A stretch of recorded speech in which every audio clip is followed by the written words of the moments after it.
Hello, and welcome to Every Day is Funny, the meditative morning show about newspaper comics. Today, part 6 of 8 of the Great Garfield Watch-Along, where I review the 2004 Garfield movie 10 minutes at a time. And this was a pretty high-octane part of the film. This was a pretty tense couple of minutes. I'm sure this is the part when in 2004 in the theaters, I'm sure you remember where you were when you were watching Garfield. I bet it was at a movie theater.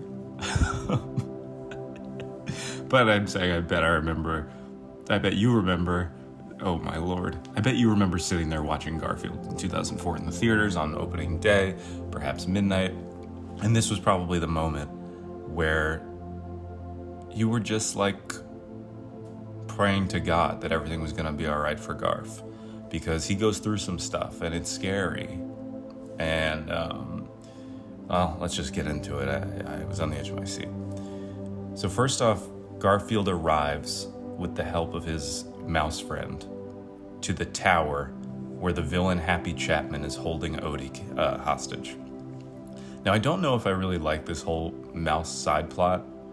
Why is Garfield friends with a mouse when cats are supposed to chase mice? He's fine. But it does lead to my favorite line so far of the movie when they part ways and the mouse says, "Keep it squeal," which I thought was the best line in the movie so far. So keep it squeal is good. Then Garfield enters the building, but he has to sneak in through the air conditioning ducts. And the security purges the system, whatever that means, and it sends Garfield like flying around, like with massive bouts of air, which is kind of funny. Pretty good scene. Garfield finds Odie somehow and apologizes to him, but he doesn't have enough time to release Odie before the villain comes in and reveals that the collar shocks Odie that he put on him yesterday. It shocks him and makes him do flips. And this, I don't get the villain's motivations. I know he's competing with his brother, who's a more legitimate newscaster. And I know that he like works with pets, and he thinks that having Odie is like a gateway into a new section of his career to go to New York and film on Good Day New York. Like, that's all been said. But like, dude, you steal one dog that people are gonna find out you stole, and he can do like 2 cool tricks, and you're gonna like uproot your entire life and change everything based on that? Like, you can find another dog that does some tricks. You have like connections in television. You can find that dog. Odie's very talented, but he dances a little, and now he flips, but only because you put a shock collar on him.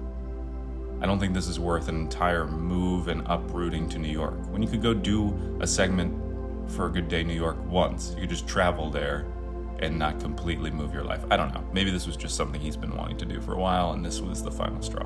Whatever. Then Garfield has to chase them out of the building, and he does that by skateboarding down a stairway on a cafeteria tray. Another action scene that I can imagine in 2004 was... maybe that rivaled Casablanca. Then he flies out of the window. Like, he has this moment where he hangs out of a window accidentally and he's gonna fall, and it's scary. And I don't know, a lot of the Garfield jokes in this movie when he's like breaking the fourth wall, I didn't even understand what the joke was. So he's like hanging out the window and he's scared. And he just says, "I think I had a nightmare like this once." Like, I don't really get what that joke is. Just that we all have like jokes of fear of heights or falling from a great height? Or is it a reference to a Garfield comic that I'm not remembering and that clearly nobody in 2004 would have on their radar? I don't know. But didn't really land with me, didn't make a lot of sense. But he flies out the window and thankfully falls stories upon stories, but thankfully crashes through a lasagna truck and falls into a lot of things of lasagna, which was funny. I like that. That's good.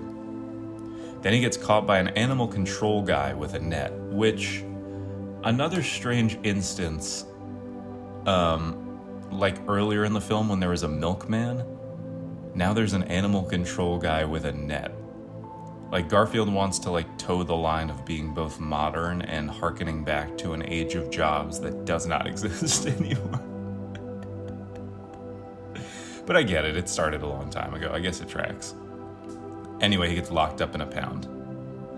And meanwhile, John and Liz try to get Odie from the woman who found him. And she reveals that the villain took him. Which, like, of course, you were going to get found out. Another reason why I didn't understand the guy uprooting his entire life, the villain just taking Odie. Like, you're going to get found out. Also, with this John and Liz scene, like, these two actors, Jennifer Love Hewitt and Breckin Meyer, I know it's like a kid's movie and the dialogue's whatever. They don't seem to have a lot of energy for the roles or chemistry. It feels like they finish a take and they're just, like, nodding at each other, like, all right. Just kind of, like, deflated. I don't know, because no scene of theirs is interesting at all. And not even, like, trying to be interesting. It's just like, we need to put this in there to show they're still giving the attempt to find Garfield. But it's the most boring scenes ever. And then it ends on a really weird note, this 10-minute chunk. I think it ends with this joke where Garfield's in the pound. He talks to the other pets, and they're like, you're going to go save a cat? Again, confusing that Odie is the only one who can't speak in this universe, because he's talking to all the other pound pets. And they're, like, incensed that he's going to go help a dog, sorry, when he's a cat. And he goes, I know. What has my life become? And then he says, guard, can I have some shoelaces, please? Which I think is a suicide joke, if I'm not mistaken, in this 2004 children's Garfield movie. Maybe I'm misreading that joke, but it was wild to me to hear. And that was it. 2 more 10-minute chunks coming up. And we are finally getting to the action. It just seems like this movie's, like, plot is just kind of thrown at you and you just move along. Nothing really sticks or is interesting, or you sit in very long and observe. I don't know. Again, it's like it's a children's movie from 2004. Let's get to the comics. All right, starting with Blondie. Man, they're in these chairs. I talk a lot about, whenever I read Blondie, they showcase Blondie and Dagwood sitting at their living room, TV room, whatever, and their chairs are just not in the same direction as each other, and I don't understand it. It's like they don't want to be in the same room or, like, see each other peripherally at all. Take a look. I don't understand what's up with the feng shui of this room, because you would think if you were a couple, you'd want to be slightly aimed at each other, and it wouldn't affect the drawing of the comic. Like, it wouldn't mess up how it's drawn. I don't understand it. Take a look at it. Anyway, Dagwood gets a ding on his phone. He says, it looks like I closed another activity ring. Blondie says, which ring did you close, walking or standing up? Dagwood says, neither. I closed the 5 pizzas in a single week ring. Blondie says, maybe you should stop downloading random apps, dear. I do like her punchline. That was funny. What is this activity ring app that gets you to do various things? And why would the creators promote an app that's so supposed to be about health and then slip in a 5 pizzas in a single week ring part of it? Like, that just discredits your entire operation. People are going to be furious. They're not going to take your app seriously. The star level's going to go down. And maybe it's because you had to have some ad integration and thought, like, oh, it's cheeky.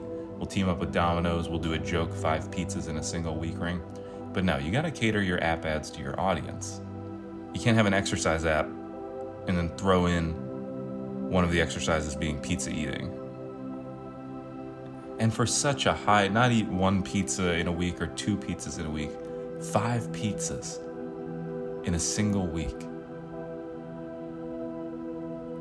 And he's, like, not checking with Blondie to see if she wants pizza. He's just ordering a pizza for himself. Unless all you have to do is order them, and he's not going to eat them. He's just ordering them to help his app status. If I were Blondie, she's really like escaped into this book she's reading because she wants to escape reality, I would be like, maybe we just take a break, Dag. You do your fake exercise apps. I'm gonna live in the real world and hold a job and hire pastry chefs and read books and be hotter than you, and you could go do your own thing and be a loser. All right. Mary Worth time. I gotta go back to it. Yesterday was insane. Wilbur was talking to Willa, his other goldfish, about missing his dead goldfish Stellan, and he asked Willa if Stellan was in fish heaven. It's the most bizarre, alarming turn of events in this comic I've seen yet. Like, I thought this storyline was donezo. Today, oh my god.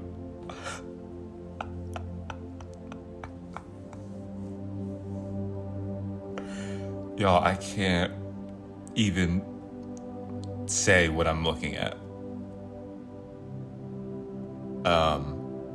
Okay.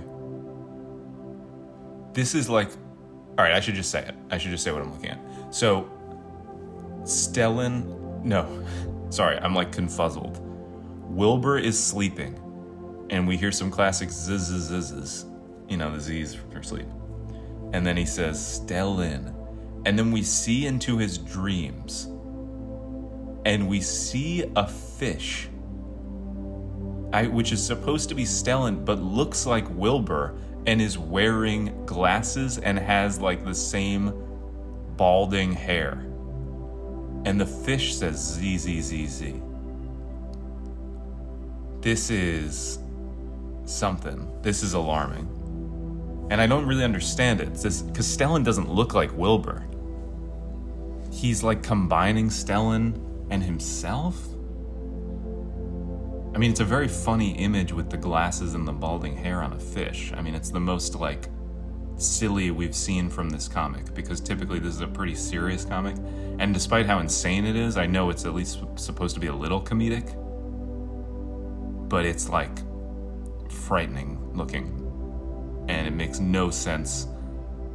And the fact that he's not dreaming about the day he had with his daughter that was very fun, or anything else about life. No, he is so fixated on the death of his goldfish that he's dreaming about Frankenstein combinations where he and the goldfish are one. That's how much he misses it, I think. Dude is not well. If this turns into a wet dream, well, I might just be out for Mary Worth. I might just call this one a day. All right. Oh my God. I kind of want to have this one framed. Y'all should look at the image of this. It's fascinating. All right, Rex Morgan. Corey and Aunt Judy are going to pick up Parker from the hospital. And they were waiting for Rex to get around to checking on Parker before he was okay to leave. But also Randy the bully is in the hospital. And I think that Corey and Judy are by Randy's room. I'm not positive. All right.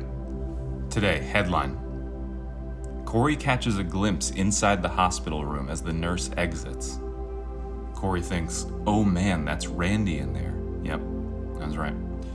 Aunt Judy says, okay, let's see how Parker's doing.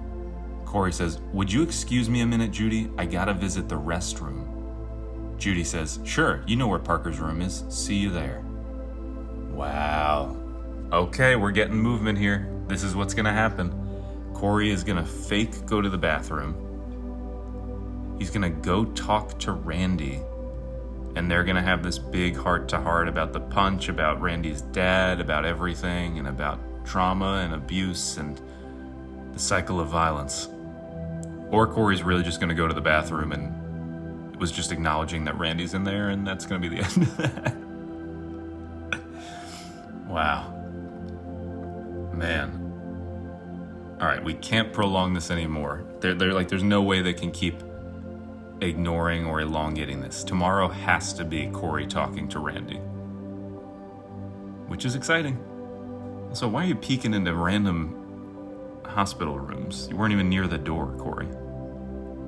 He looks like Sixth Sense, like he's seen a ghost. He's like frozen and stiff. Which I guess makes sense. This is the guy that beat up your best friend, and the best friend is in the same building. But it's got to feel slightly good to see him in that. Well, no, I shouldn't say that. Let me think of a comment. Okay, I'm going to comment a really gross and unrelated thing. Corey's going to say, "Would you excuse me a minute? I have to use the restroom." And Judy goes, "Sure thing. Number 1 or number 2? Sorry, but I love to know." And Judy's a little freakazoid. Send. Alright.